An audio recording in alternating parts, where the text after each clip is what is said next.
गदर 2 को लेकर के अभी गदर 2 रिलीज नहीं हुई है, लेकिन गदर 2 रहता है कि पाकिस्तान से उसको डायरेक्ट वीज़ा भारत के लिए नहीं मिलता है। सीमा हैदर उसका नाम हुआ और नोएडा के गांव में पहुंचती है, जो लड़के के साथ रहती है और उस सीमा हैदर को लेकर के, जो कि जैसे कि इसमें वो बार बार डिमांड कर रही है नागरिकता को लेकर के कि भारतीय नागरिकता उसको दे दी जाए। तो सर, इस पर आपकी तरफ से क्या प्रतिक्रिया? भारतीय संविधान में किस प्रकार के इसके प्रावधान हैं? कश्मीर में आर्टिकल 35 पे इसीलिए हटाया गया कि उसमें एक प्रावधान था कि भारत सचिन सामान्य व्यक्ति है, कोई सेना से जुड़ा हुआ या कोई भारत के डिफेंस एकेडमी इंडस्ट्री है और जिस माध्यम से वो आई है उस माध्यम की भारत सरकार को जांच करनी चाहिए। भारत अब एक भी शरणार्थी को बर्दाश्त करने की स्थिति में नहीं है और किन लोगों के भी सहयोग से वो भारत आई है, पहले उनके खिलाफ प्रॉपर गृह मंत्रालय को कार्रवाई करनी चाहिए। रिक्वेस्ट करती है तो भारत सरकार को ऑफिशियली उसको रिटर्न करना चाहिए, क्योंकि नहीं होगी, इससे संदेश गलत जाएगा। फिर सारे लोग कहेंगे भैया हमको भारत के किसी लड़के से प्रेम है, हम आएंगे। अगर खराब है आर्थिक स्थिति तो वो पाकिस्तान के लोगों की वजह से है। भारत कोई धर्मशाला नहीं है, भारत के हर घुसपैठिए को जाना होगा। हमारी जो प्यार है वो सरहद को नहीं मानता, वो यहाँ पर देखिए चली भी आई है। और इस समय नमस्कार, इस समय देखिए चर्चाओं का विषय बना हुआ है गदर 2 को लेकर के अभी गदर 2 रिलीज नहीं हुई है, लेकिन गदर 2 दूसरी एक गदर 2 आ चुकी है, जिसमें एक पाकिस्तानी लड़की जो पाकिस्तान से चल करके नोएडा पहुंचती है। तो उसका क्रम ऐसा रहता है कि पाकिस्तान से उसको डायरेक्ट वीज़ा भारत के लिए नहीं मिलता है, तो वो पाकिस्तान से पहुंचती है अफगानिस्तान, फिर वहाँ से पहुँचती है नेपाल, और नेपाल से तो भारत का आवागमन आप लोग जान ही रहे हैं कि कैसे हो जाता है। केवल भंसार बनता है, उसके बाद जो कि आवागमन यहाँ पर स्टार्ट हो जाती है और फिर वहाँ से वो पहुँचती है लड़की नोएडा, और सीमा हैदर उसका नाम हुआ और नोएडा के गांव में पहुँचती है, जो लड़के के साथ रहती है। और सीमा हैदर को आपको बता दें कि 4 बच्चे भी हैं, और जिस लड़के के साथ वो पबजी खेलती थी 2020 में, उसके बाद 2023 में आज जो है कि फाइनली शादी करके वो लोग जो है कि नोएडा के गांव में अपने घर वो लेकर लड़का पहुंच चुका है। और इसमें चर्चाओं का बाजार घर में आप इसमें जो भी स्क्रॉल करते हुए जाएंगे, ज्योति मौर्य के बाद जो सबसे ज़्यादा इसमें चर्चा का विषय बना हुआ है गदर 2 को लेकर के। इसको बहुत लोग नाम दे रहे हैं गदर 2। वैसे सनी देओल की जो मूवी है गदर 2 कुछ ही दिन में रिलीज होने वाली अगस्त के महीने में, और इसी को लेकर के चर्चाओं का बाजार गर्म है। तो इस पर देखिए कुछ ऐसी बातें हैं जिसमें उसने कहा है कि सीमा हैदर ने भी बोला है, प्लस उस लड़के ने भी बोला है कि उसको भारत की नागरिकता दे दी जाए। तो इस पर देखिए जो वाराणसी के वरिष्ठ वकील शशांक शेखर त्रिपाठी सर हमारे साथ जुड़े हुए हैं, तो हम लोग इस मुद्दों पर बात करेंगे कि क्या उसको नागरिकता का प्रावधान किस प्रकार से भारतीय संविधान में है, उसको कब किस प्रकार से नागरिकता दी जा सकती है, उस पर हम लोग जो है कि सर से ही बात करने वाले हैं। तो सर बहुत बहुत स्वागत है। जी नमस्कार, बहुत बहुत धन्यवाद आपको। तो सर जो है कि हम बात करना चाहेंगे उस सीमा हैदर को लेकर के, जो कि जैसे कि इसमें वो बार बार डिमांड कर रही है नागरिकता को लेकर के कि भारतीय नागरिकता उसको दे दी जाए। तो सर इस पर आपकी तरफ से क्या प्रतिक्रिया? भारतीय संविधान में किस प्रकार के इसके प्रावधान हैं? देखिए, आप लोगों ने देखा होगा NRC और CA का भी जो प्रकरण चल रहा था वह इसी प्रकार का प्रकरण था नागरिकता के संदर्भ में, जिस पर भारत सरकार ने जो भी लोग भारत की नागरिकता चाहते हैं, यदि धार्मिक उत्पीड़न के आधार पर वो भारत की नागरिकता चाहते हैं और वो जो गैर मुस्लिम हैं, यदि उनका धर्म के साथ यदि कोई उनके धर्म को लेकर के कोई अगर उनका उत्पीड़न हो रहा है तो वे भारत की नागरिकता के लिए अप्लाई करेंगे। वे सिख, बौद्ध, जैन, हिंदू होंगे और अगर उनका धार्मिक आधार पर उत्पीड़न हो रहा होगा तो वे भारत में नागरिकता के लिए NRC या CA के तहत अप्लाई कर सकते हैं। उसमें जो प्रावधान है वह कम से कम उनको 5 वर्ष भारत में रहना होगा और उसके बाद जो भी उसकी लीगल रूल्स हैं उसको फॉलो करना होगा, तब उनको जो है भारत की नागरिकता दी जा सकती है। देखिए, यह जो विषय है वह हम लोगों के दृष्टिकोण से तो अचंभित करने वाला है। 4 बच्चों की माँ अपने पति को छोड़ करके 4 बच्चों को लेकर के पाकिस्तान से अफ़गानिस्तान, अफ़गानिस्तान से नेपाल और नेपाल से फिर भारत चली आती है। तो नैतिक रूप से तो किसी की भी पत्नी के भागने का समर्थन हम लोग नहीं कर सकते हैं, लेकिन चूँकि वह एक इस्लामिक राष्ट्र से आई है, वहाँ पर इस्लाम का शासन है और इस्लामिक राष्ट्र में इस्लाम का एक सिद्धांत है कि कोई भी कार्य अल्लाह की या उनके सर्वोच्च जो भगवान है उनकी मर्जी से होता है, तो हो सकता है कि उसके भारत आने में कोई ईश्वर की मर्जी रही हो भारत में आकर के भारत में शादी करने से, तो वह मैं नहीं कह सकता हूँ। परंतु यदि वह आई है और अगर वह यह साबित करने में सफल होगी कि उसके साथ नागरिकता का को लेकर के या धर्म को लेकर के कोई उत्पीड़न उसका हो रहा था, तो भारत सरकार का गृह मंत्रालय उसकी नागरिकता पर विचार कर सकता है। परंतु प्रेम करते हुए अपनी पति को छोड़कर 4 बच्चों को लेकर के आ जाना और उस पर उस कारण से कि आप प्रेम करती हैं आपको भारत की नागरिकता दे दी जाए। देखिए, जम्मू कश्मीर में आर्टिकल 35 पे इसीलिए हटाया गया कि उसमें एक प्रावधान था कि भारत के बाहर मतलब पाकिस्तान का भी कोई व्यक्ति या महिला या पुरुष यदि पाकिस्तान के कश्मीर के किसी भी स्त्री या पुरुष से शादी करती है तो उसको कश्मीर की और भारत की नागरिकता मिल जाती थी। तो यह एक सॉफ्ट रास्ता था भारत की नागरिकता लेने का कश्मीर के माध्यम से। तो चूंकि आर्टिकल 35 समाप्त हो चुका है, अब यह प्रावधान हमारे यहाँ नहीं है, कॉन्स्टिट्यूशनली उसको ख़त्म कर दिया गया है। तो यूसीसी के तो अगर वो अप्लाई करती हैं, गृह मंत्रालय उस पर विचार करेगा। जो उसकी सामान्य प्रक्रिया है उसके तहत अगर गृह मंत्रालय उनको एलिजिबल पाता है तो उनको वो मिलना चाहिए, उनको नागरिकता मिल सकती है। तो सर कह रहे हैं अभी कि जैसे वो जासूस है, क्योंकि पबजी 2020 में वो पबजी खेल रहे थे और कह रहे थे कि ये लोग यहाँ पे जब आए हैं तो ये सवाल उठ रहा है कि ये जासूस हैं। जी, तो देखिए, अब यह तो सरकार हमसे और आपसे और हमारे सारे दर्शकों से बहुत ज़्यादा जानती है। तो कोई भी जासूसी करने अपने 4 बच्चों को लेकर नहीं आएगा।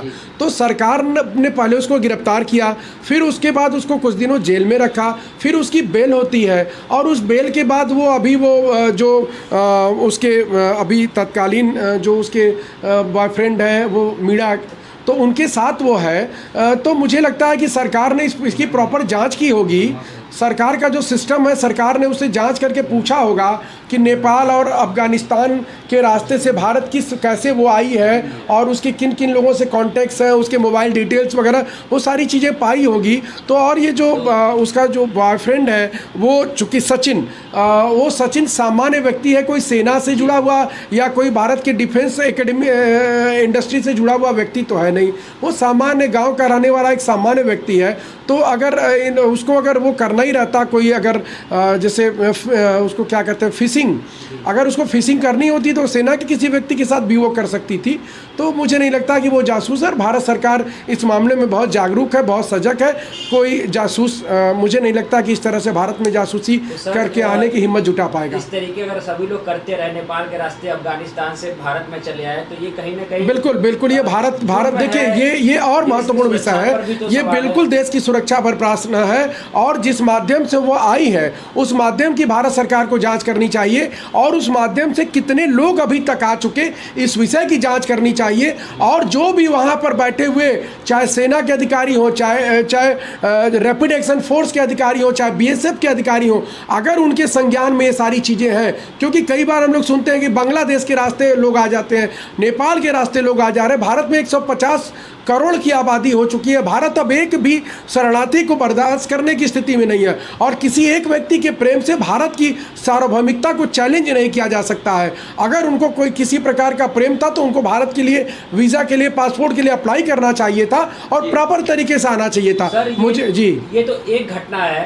कि वो नागरिकता मांग रही है, ऐसे करोड़ों लोग आके ऐसी नागरिकता मांगने लगे, तो इस पर आपका क्या? देखिए, मैंने वही बताया, एनआरसी और सीए इसी प्रावधान के लिए बनाया गया था कि यदि धर्म के आधार पर उनके साथ कोई विभेद किया जाता है, वो सिख हो, जैन हो, बौद्ध हो, हिंदू हो, अगर उनके साथ मुस्लिम राष्ट्र बेसिकली जो भारत से अलग हुए जो एशिया महाद्वीप के बांग्लादेश और पाकिस्तान है, यदि उनका कोई व्यक्ति जिसका धार्मिक आधार पर उत्पीड़न हो रहा है तो उसको भारत की नागरिकता दी जा सकती है। ऐसा प्रावधान बनाया गया है हमारे यहाँ। परंतु इस मामले में अभी तक प्रेम का तो एक व्यू आ रहा है कि वो सीमा हैदर का प्रेम है उसके साथ, सचिन के साथ, परंतु यहाँ कोई अभी तक ऐसा कोई व्यू नहीं आया कि उसके साथ कोई धार्मिक उत्पीड़न का भी विषय है। और चूंकि सीमा हैदर वहाँ मुसलमान है, भाई सीमा सामान्य नाम है, हिंदू मुसलमान भी रख सकते होंगे पाकिस्तान में, इसलिए धार्मिक उत्पीड़न का कोई एंगल मुझे दिखाई नहीं देता है। और भारत की सार्वभौमिकता को किसी भी स्थिति पर किसी 2 व्यक्तियों के इंटरेस्ट पर वहाँ पर भारत में उनकी नागरिकता उसको दे दिया जाना यह उचित भी नहीं होगा। तो मुझे लगता है कि इस मामले की प्रॉपर जांच होनी चाहिए और इसमें जिन लोगों के भी सहयोग से वह भारत आई है, पहले उनके खिलाफ प्रॉपर गृह मंत्रालय को कार्रवाई करनी चाहिए और इनको प्रॉपर तरीके से, चूँकि ये अभी भारत की नागरिक नहीं है, भारत में घुसपैठियाँ हैं, तो और कोई भी भारत में इस तरह से प्रेम करके घुस ना आ पाए। जैसे पाकिस्तान के लोग कश्मीर के बच्चियों से शादी कर लेते थे तो वह कश्मीर के नागरिक हो जाते थे, फिर वो भारत के नागरिक हो गए। तो ये जो साइड कॉर्नर से नागरिकता लेने वाली प्रक्रिया है वह बंद होनी चाहिए। चूँकि वो सऊदी अरब में है, मुझे लगता है सऊदी अरब की सरकार यदि भारत सरकार से कोई रिक्वेस्ट करती है तो भारत सरकार को ऑफिशियली उसको रिटर्न करना चाहिए, क्योंकि ये तरीका ठीक नहीं है। हम लोग इसका समर्थन नहीं करते। होने के बाद सब क्या होने वाला है, मतलब सीमा हैदर? मुझे ये लगता है कि सीमा हैदर को पाकिस्तान वापस भेज दिया जाना चाहिए और भेज भी दिया जाएगा, क्योंकि इस तरह से जिस प्रक्रिया को डेवलप किया जाएगा वह प्रक्रिया ठीक नहीं होगी, इससे संदेश गलत जाएगा। फिर सारे लोग कहेंगे भैया हमको भारत के किसी लड़के से प्रेम है, हम आएंगे, हमको नागरिकता दीजिए। तो सर वो बोल रही है कि सर जीना भी यहीं मरना भी वहीं। सर वो बोले कि मर जाएंगे लेकिन जाएंगे नहीं। बिल्कुल उसकी हत्या हो जाती है तो मुझे कम से कम कोई अफसोस नहीं होगा। वैसे किसी की भी हत्या का मैं समर्थन नहीं करता हूं, क्योंकि अपने पति को 4 बच्चों को लेकर के छोड़कर 4 बच्चों को लेकर के प्रेम के वशीभूत होकर अंधा होकर के वो अपने पति को छोड़ करके भारत आ गई है, तो ये नैतिकता के स्तर पर हम लोग स्वीकार नहीं कर सकते। पाकिस्तान के हालत बहुत खराब है, तो ऐसे ही सभी लोग प्रेम करके सारे सुनिए पाकिस्तान की आबादी 25 करोड़ है। पाकिस्तान को भारत का 30% एरिया दे दिया गया था, और जबकि 10% आबादी पाकिस्तान को दी गई थी बंटवारे में। तो क्या आप चाहते हैं पूरा पाकिस्तान खराब हो जाए, पूरा पाकिस्तान खाली हो जाए?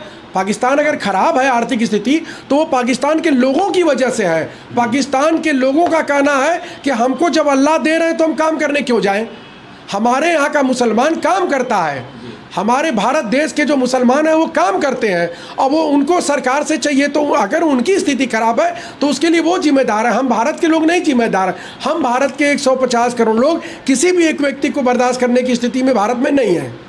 तो सीधा जवाब ये है कि वहाँ से चाहे 1 लोग आए चाहे 1 करोड़ लोग आए, उनको नागरिकता और नहीं जो लोग आए हैं, हमारे गृह मंत्रालय ने संसद में कहा है कि भारत कोई धर्मशाला नहीं है, भारत के हर घुसपैठिए को जाना होगा। हमारे प्रधानमंत्री ने संसद में बयान दिया है एनआरसी और सीए पर चर्चा के दरमियान, तो हर घुसपैठियों को जाना होगा, चाहे वो प्रेम के वशीभूत होकर आए या पाकिस्तान की इकोनॉमी की खराबी के कारण आए। आप पाकिस्तान से भारत आ रहे हैं, कह रहे हैं वहाँ की स्थिति खराब है। अब वहाँ की स्थिति खराब है तो आप भारत में आ जाइए। हम लोगों ने कितने मुश्किल से इस भारत को बनाया है, हमारे पुरखों ने कितना बलिदान देकर इस भारत को बनाया है। भैया आपको दे दिया गया, अब आप अपने देश में जिए या मरिए, हमसे लेना देना नहीं है। तो आपने देखा यहाँ पर नागरिकता को लेकर के शशांक शेखर त्रिपाठी सर ने अपना पक्ष रखा, और कहा जाता है कि जो प्यार है वो सरहद को नहीं मानता। वो यहाँ पर देखिए चली भी आई है और इस समय यहीं पर रह रही है, और उसका कहना है कि जिएंगे भी यहीं, मरेंगे भी यहीं पर। नागरिकता मिलती है तो अच्छी बात है, नहीं मिलेगी तो भी वो करे कि मर जाएंगे लेकिन जाएंगे नहीं, क्योंकि जाने के बाद उसका पति उसे छोड़ेगा नहीं। और तो देखिए जैसा कि सीमा हैदर का कहना है कि वो वहाँ से पीड़ित होकर के यहाँ पर पहुँची है, मतलब उसके पति उसका जो है कि उसको मारता पीटता था, उसके बाद ही वो यहाँ पर पहुँची है। जैसा कि 2020 में सचिन मीणा और जो है कि सीमा हैदर की 2020 में पबजी पर मुलाकात होती है, उसके बाद जो है कि उनके व्हाट्सएप पर आदान प्रदान होते हैं नंबर। उसके बाद जो है कि वो उसको पाकिस्तान दिखाता है, वो दिखाती है, वो जो है कि यहाँ पर भारत को जो दिखाता है कि हमारा देश ऐसा है, वो दिखाती है कि वो हमारा देश ऐसा है। वैसे फिर बाद में बीच में उनकी मुलाकात होती है नेपाल पशुपतिनाथ मंदिर पर, पहले ही वहीं शादी हो जाती है। उसके बाद फिर से ये दोबारा 2023 का मामला है जब वो यहाँ पर पहुँचती है भारत, और जो है कि उसका कहना है कि वापस अगर हम जाते हैं तो ऐसे है कि उसके जो पति है वो उसको छोड़ेगा नहीं, ऐसा फिर भी कहना है इसका यहाँ पर। वही बातें आप तमाम जो है कि चैनलों पर देख रहे होंगे, उसके क्या वक्तव्य दिए जा रहे हैं। और पबजी आपको बता दें कि हम आप नॉर्मल व्यक्ति नहीं खेल सकता है, वो साथिर दिमाग वाला व्यक्ति ही जो है पबजी खेलता है, और उसके लिए बड़ा दिमाग अटेंशन में रख करके ही वो खेल खेले जाते हैं। और कहीं ना कहीं जो है कि सरकार को इस पर जो है कि ध्यान आकृष्ट करना चाहिए कि इसकी तरफ पूरी तरह से जो जाँच प्रक्रिया वो इसको जो है कि फॉलो करना चाहिए। हो सकता है कि ISI की एजेंट ही हो सकता है जो कि उसकी तरफ से जो कि पाकिस्तान की तरफ से जो कि इस रास्ते से हो करके नेपाल के रास्ते से उसको यहाँ पर भेजा गया हो, ये एक भी बड़ा जांच का विषय है। तो इस पर जो कि एक बार जो उच्चाधिकारी हैं इस बात पर ध्यान जरूर आकृष्ट करें। ये हमारा प्रयास का ऐसा लगा कमेंट करके जरूर बताइएगा। मिलते हैं अगले वीडियो के साथ। Thanks for watching this video.